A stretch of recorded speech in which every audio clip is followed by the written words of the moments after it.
Got crew chief Adam Stevens and team owner Coach Joe Gibbs. We'll go ahead and open it up for questions. Please raise your hand and we will get to you. We'll start over here with Wolfgang. Yeah, Wolfgang Munzer from Germany. Question for Adam Stevens. With his tire problems during the race, I think Logano said he had no idea what exactly happened. Did you were fearing something similar could happen to Kyle's car? Yeah, there's always a concern, tire problems. Generally, they're camber-induced or low air pressure-induced, and we knew we weren't pushing the limits on either of those two things. But you never know if you're going to run something over, especially with the way that they were using the dog leg on the restarts. But, you try not to worry too much about things that are outside of your control. And I felt like the setup we had on the car was going to be fine on the abuse of the tires, so it wasn't overly concerning. We'll go to Jerry. Jerry Jordan, kickingthetires.net and PRN. Adam, for you, you guys go out there and not having to win, but as always, put on a show and get your victory lane. What does this say about your team and Kyle Busch going into the final playoff match? Well, I mean, I think it's important to come into the last race firing on all cylinders, and it's hard to do that when you're just riding around trying to score points. It's not like we were throwing caution to the wind by any means. We couldn't go out there and crash on the first 4 or 5 laps and not make it to Homestead. So, we had kind of the best of both worlds today. We minded our business and played it safe there the first half of the race, and then we were essentially locked in at some point in time, and then the gloves came off. We'll go over to Matt. I had one more for Coach. Oh, sorry. Go ahead. He was joking. Coach, for you, talk about how proud you are of this organization and for JGR going back and battling for a championship. Yeah, I always think of everybody back home, everybody that works at the shop, all the effort back there that everybody makes, everybody in the front office that gets us here and working with the sponsors. It's just it's a huge team effort. At the racetrack today, Adam led a great team effort today with pit crews. Kyle was awesome.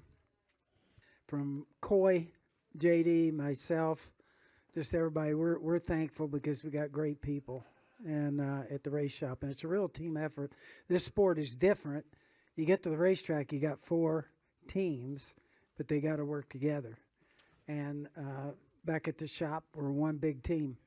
So it's a big deal for us. It's teamwork. I do want to say, I think this facility getting here, awesome.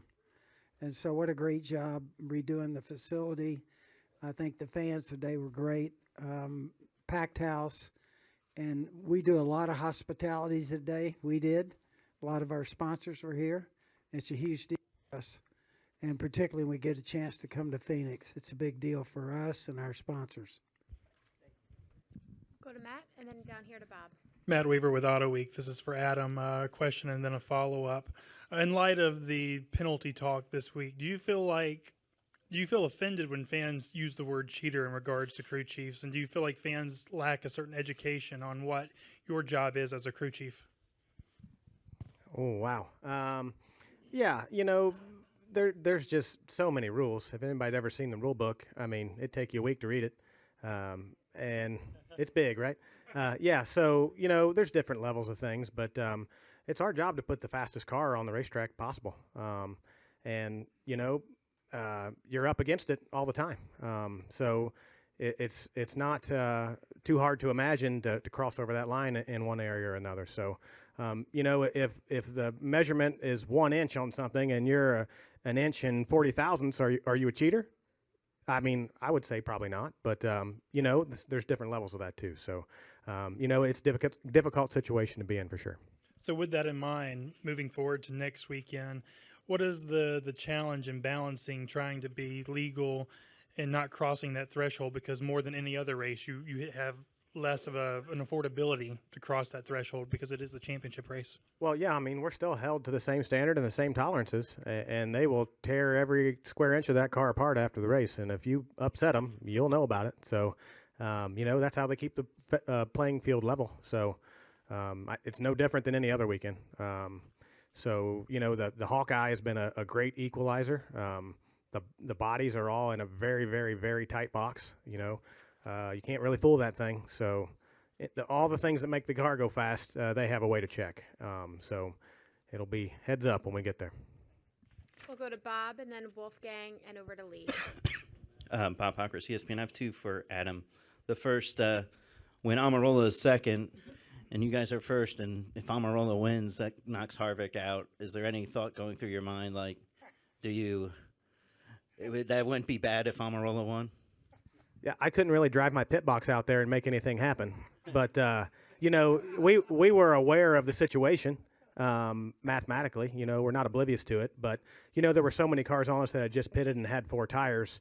And, there were 15 or so laps to go. So it wasn't like we could freeze the race right there and make that situation happen. But it wouldn't have upset me if it did happen, but we weren't going to do anything to make it happen. And Kyle told me a few weeks ago that that this year he hasn't even watched Xfinity races that he hasn't run in. That that he and Samantha go do something.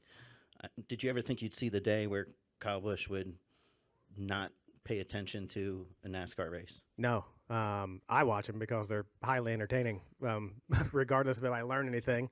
But this week there was plenty to learn with the track configuration and the restarts, and you always want to watch and see how tires wear and tire strategies and how the line moves around. So what he didn't pick up by watching it, I watched and told him about this morning and last night. So he gets the information one way or another. Do you think that's good for him to help focus on I mean, yeah, whatever Kyle thinks good for him, it's working. So if that's what works for him, then absolutely. We'll go to Wolfgang, Lee, and then Jenna. Wolfgang Monzer from Germany again. 2 questions for Mr. Joe Gibbs. First of all, congratulations. You're representing Toyota very successfully in American NASCAR racing. Can you let me know what's the reaction over at the headquarters in Japan? Is there any reaction, or did you feel something that Well, I have a picture on my wall. It's one of the prized possessions I have. It's Mr. Toyota with his championship ring. And supposedly he was having a bad day that day, and everybody was giving him bad information. And all of a sudden, Bob Carter presented him with that championship ring, and they said he freaked out. He ran all over the building. So I think he's a race fan. We do get, honestly, with Toyota, what's great about Toyota, it's everybody all the way through. As you go up the ranks, everybody cares about racing. They care about NASCAR. And it's great to be a part of that team. They got a great team. And, yeah, I think it goes all the way to Japan. And the second question, if necessary, can you get some technical engineering assistance from the headquarters in Japan? Well, mostly our engineering is pretty much set here in Charlotte for us. But I will say this, Toyota's a technical company, and at times they do assist at different times with engineering. But most of our engineers are all situated right here in Charlotte, and this is where they live. We'll go to Lee and then back to Jenna. Lee Spencer, RacingBoys.com. Coach, you have 157 Career Cup wins. Kyle Busch has now scored 47 of them. What can you say about that kind of accomplishment? And, you've coached a lot of world-class athletes. Where does he rank among them? Well, it's interesting you bring that up, because last week we had a discussion and we were talking about getting prepared for the playoffs and everything. And the thing that I've noticed, both in the 2 sports I've been in, football and racing, there's great athletes. A lot of guys want to be a part of the team. Some guys just being on the team is good enough. And then you have some people, when they put the helmet on game day, I've had it in football, and I'll say this, Kyle Busch over here, when he puts the helmet on, I've never seen him once where it wasn't totally intent, and you guys have all watched him. Every week he's after it. If something's in front of him, he's going for it. And it's just, I think you can have a lot of great athletes in a sport, but a few of them can stand out in that way, and I think Kyle's one of those that does. Go to Jenna. Jennifer, AP. Adam, the 18 and the 4 have been the 2 best cars all season. 8 wins. You guys go head-to-head next week for the championship. Does it mean anything to take that final step to say we're better than the 4 this year? Is that any sort of motivation? No, I mean, there's really no measuring stick for me compared to other teams. The job that we set out to do is to win the championship, and to do that, you got to beat them all. For certainly part of that group and part of the group next week, and that's what we intend to do. Are there any further questions? All right. Thank you, gentlemen. Good luck.